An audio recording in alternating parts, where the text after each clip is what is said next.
Et bonjour tout le monde, bonne année. On se retrouve dans une nouvelle vidéo aujourd'hui où je vais vous parler des différences entre l'université et l'école de commerce, deux choses bien différentes. Je me suis moi-même posé la question quand j'ai voulu faire mes choix sur Parcoursup, lequel j'allais choisir. J'avais mis les deux et au final j'ai opté pour l'école de commerce, mais je vais vous montrer ce que chacune des formations peut vous apporter, les plus, les moins, et je vais essayer d'être le plus objectif possible. Le plus gros avantage d'une université, c'est bien sûr ses coûts. J'ai regardé, ça tourne autour de 200 € par an. Après, j'y suis pas, donc je pourrais pas compléter vraiment par-dessus là, mais j'ai regardé sur internet et on est à peu près dans ces eaux-là. Ça n'a rien à voir en comparaison à une école de commerce et c'est pour ça que c'est vraiment, à mon sens, un des plus gros avantages. L'université, ça permet de développer vraiment son autonomie et son autodiscipline parce qu'il faut savoir que votre travail personnel compte énormément. Vous avez beaucoup de travail à faire tout seul. L'encadrement est assez faible, ça on verra un peu après, mais ça va vraiment, vous devez vous motiver pour réussir votre année, sinon personne ne vous poussera. Et donc c'est ça aussi qu'on a à la sortie de l'université, c'est que les étudiants sont très autonomes parce qu'ils ont su gérer leur travail seuls. Ensuite, à l'université, ce qui est super intéressant aussi, c'est le fait qu'il y ait beaucoup de filières, de matières possibles à choisir, beaucoup de licences, beaucoup de masters.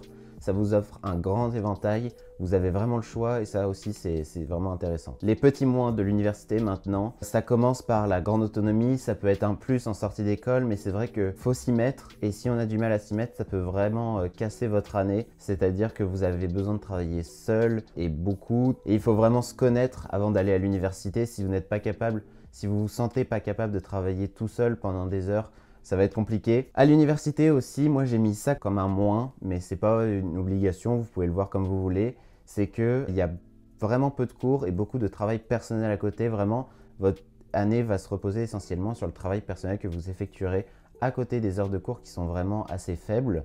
Donc ça, j'ai mis ça comme un moins parce que c'est vrai qu'en école de commerce, il y a par exemple beaucoup d'heures de cours, un peu comme une classe au lycée finalement, et qu'il y a moins d'heures de travail personnel et moi je préfère, après c'est à vos goûts. Ensuite c'est vrai qu'à l'université il y a peu d'encadrement, par exemple il n'y a pas de contrôle des présences, ce qui fait que c'est facile de louper des cours et ça peut devenir une routine si vous avez du mal pareil à vous motiver et avoir un petit peu d'autodiscipline, donc ça faut le savoir avant d'y aller. Il y a beaucoup de cours magistraux aussi, c'est des cours qui sont plus difficiles à suivre je trouve, on en a aussi en école de commerce mais c'est des cours en gros en amphi et les cours en amphi c'est vrai que c'est beaucoup moins interactif et c'est très théorique, donc pareil, c'est à vous de voir comment vous fonctionnez. Est-ce que ça vous correspond? Est-ce que vous serez capable de tenir? C'est à vous de juger. Moi, je vous présente ce que vous trouverez en université d'une façon assez objective.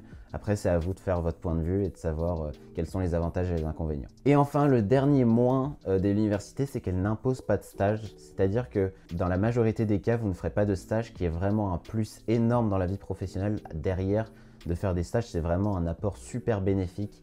Au niveau professionnel. Il me semble que vous pouvez tout de même en faire à côté, mais c'est moins motivant et c'est plus dur à trouver que dans une école de commerce.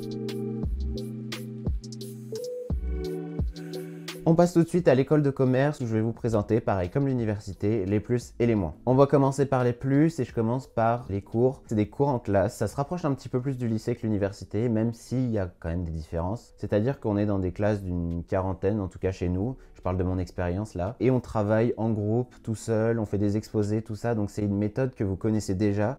Vous savez que vous pouvez l'appliquer, vous êtes super bien encadré, que ce soit par les professeurs, par l'administration.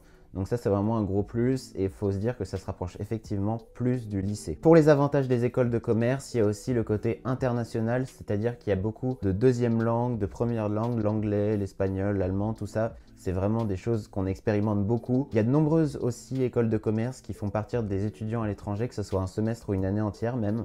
Donc ça pareil c'est un apport énorme. Aujourd'hui la maîtrise de l'anglais c'est une obligation dans le monde professionnel, donc c'est vrai qu'à l'université, c'est plus compliqué de ce côté-là. Et enfin, en école de commerce, ce que vous n'avez pas en université, en tout cas pas obligatoirement, mais on vous pousse à faire des stages en école de commerce. Et ça, pareil, c'est super important, comme je disais, pour votre carrière professionnelle, pour votre entrée sur le marché et pour vous faire du réseau aussi, c'est super important. Après, dans une école de commerce, vu que c'est un peu comme au lycée, il y a un nombre d'heures de cours qui est plus important. Je ne sais pas si c'est un plus ou un moins, pareil, c'est un peu subjectif, donc c'est à vous de faire votre idée. Mais donc il y a plus de cours en classe, il y a moins de travail personnel pour le coup, en tout cas comparé à l'université apparemment, parce qu'encore une fois je suis pas à l'université. Le gros moins des écoles de commerce forcément c'est le coût, on est autour des 10 000 € l'année, ça tourne dans ces eaux là, après il y a plus, il y a moins, c'est souvent en fonction du classement que ça monte. Il me semble que dans le top 20 il n'y en a pas une école de commerce qui est en dessous de 10 000 €, donc voilà, C'est vrai que c'est un gros budget. Ensuite, un point que je voulais soulever aussi, je sais pas si c'est un plus ou un moins, pareil, c'est à vous de vous faire votre idée, c'est que le travail en école de commerce est beaucoup plus professionnalisant, il est plus concret, alors que contrairement à l'université, c'est très théorique. Ici, vous aurez des matières qu'on utilise dans la vie courante en entreprise. Pareil, voilà, c'est à vous de faire votre idée. De toute façon, ces matières seront reprises pour vous professionnaliser en master, mais c'est vrai que moi, je préfère suivre ce genre de matière parce que c'est plus intéressant que le lycée, ça a commencé à me saouler parce que justement, on avait des maths, de la physique, des choses qu'on n'utilisera jamais. Et ça, c'est vrai que c'était un peu barbant, je trouve. Donc voilà, c'est pour ça que moi j'ai pris aussi l'école de commerce et l'université, il faut savoir que c'est super théorique. Et enfin, pour terminer, les écoles de commerce, il y a toujours un concours d'entrée, que ce soit pour les écoles de commerce post-bac ou même des écoles de commerce normales, je vais dire entre guillemets, enfin post-prépa.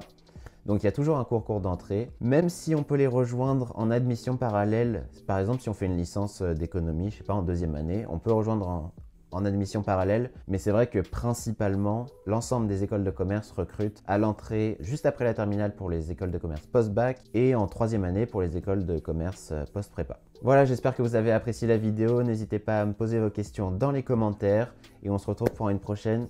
À bientôt!